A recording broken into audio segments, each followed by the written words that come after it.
And welcome back to Nurse Practitioner Television. This is another Legal Minute Clinic, and remember, this does not constitute legal advice. We also work and collaborate with attorneys throughout the nation, but I am licensed in federal court, and I am an APRN, Advanced Practice Registered Nurse, for over 18 years, an RN over 25 years, and an attorney over 15 years. So I want to bring out Nurse Practitioner Television because a lot of the time we have continuing education about very important things, diabetes, hypertension, but we don't have enough about business and law. Remember, this does not constitute legal advice, but we want to create some awareness out there and have a source for you all to look at and at least gain some general knowledge.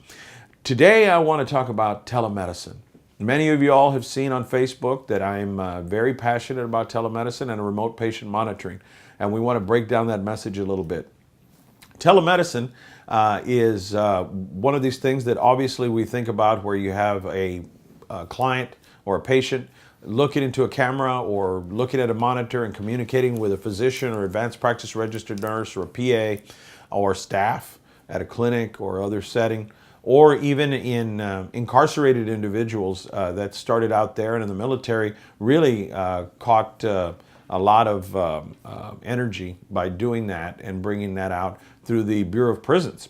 Now, psychiatric nurse practitioners and mental health professionals are using it quite a bit, so let's break it down a little bit more. Telemedicine is a way to convey information and to examine patients without them physically having to be in the office. Now, states vary on their laws, but one thing that I'm very excited about right now is the opportunities that nurse practitioners, and if you're in a state with a collaborator or even independent in half the states, you can supervise the plan of care under Medicaid with the collaboration of a physician or without. Right now, there are programs where, we all know the Medicaid patient that perhaps reimbursement is not the best, but we want to help these people. Many states are offering remote patient monitoring. As part of telemedicine, it's sort of an umbrella that falls under it. Remote patient monitoring are machines that take blood sugar, blood pressure, they can measure oximetry, they can measure weight, and what we have is that information loaded up to a platform like our cloud, providing information. A lot of the time the software is red, yellow, green, of course indicating if there's an indicator of a high blood pressure. The thing about it, especially like here in Texas, for instance, where I'm licensed and practice primarily, but also do federal issues and Medicare issues, and we'll talk about it in another series nationwide. We are reimbursing for Medicaid for the supervision of the plan of care. And you say, well, Joe, I don't have time to be pushing a button, taking a person's blood pressure. You don't have to. Oftentimes the building model here, the healthcare model is that the home health sets up the blood pressure or the blood sugar machine, and they can either hook it up Bluetooth or cellular data. And what they're doing is it's in the best interest of the home health to monitor that person's blood sugar, blood pressure, because they're going to get reimbursed for implementing it.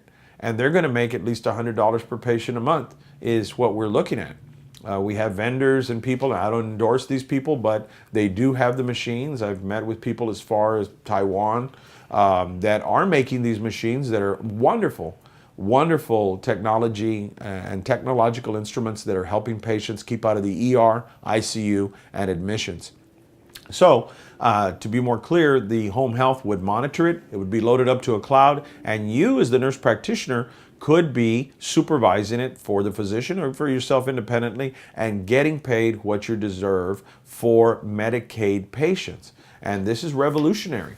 Why is the government doing this? Well, the government in many states is doing this because $200 or $400 expense saves what? Thousands of dollars if you're admitted to the emergency room, the ICU, the hospital, and it cuts down on complications from devastating diseases such as congestive heart failure, diabetes, and hypertension.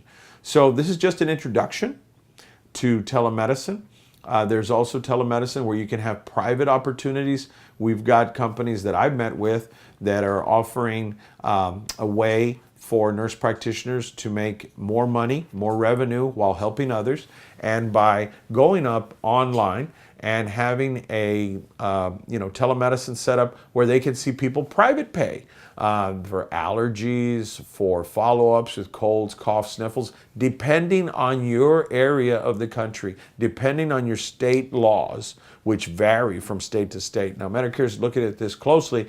We may have a very solidified sort of uniform way to deliver telemedicine to everyone soon, especially in Medicare, and we're looking forward to that. As we're dated here in 2017, this program, things may evolve and change, and we are very motivated to help out people, especially nurse practitioners, advanced practice registered nurses who want to expand their business, who want to get into telemedicine and learn more. So this is Nurse Practitioner Television.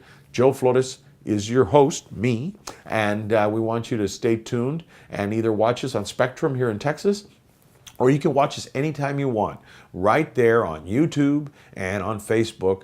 Attorney Joe Flores, give me a call if you want to cover a specific topic that we can bring on. Joe at floreslawfirm.com or 361-887-8670. You can reach me at any time, and I try to return everyone's call. Made this video because I got over 300 inboxes asking about, I want to make a telemedicine business. Well, I've got people I can put you in touch with that can. And if I can't help you, I always try to get somebody who will.